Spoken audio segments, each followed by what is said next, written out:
Hey everybody, it's me, Angela Kotz with Illumination Marketing. And today we're going to talk about making some noise. And as you can probably hear right now, I'm sitting outside with this really cool background and there's a lot of noise. So how does noise have anything to do with marketing? Everything. Step one, get on social media. If you're not on Twitter, if you're not on TikTok, Facebook, Instagram, get on something. Get out there where they can see you. And when you're on those social media channels, you definitely want to make sure that they stand out. You want your content to look different than everybody else. They always say, oh, do what so-and-so does, or copy this or that, it's working for them. Well, that's their brand. Do you.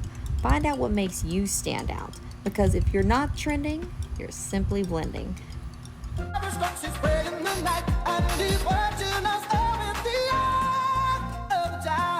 Have a great day, everybody, and don't forget to get out there and make some noise.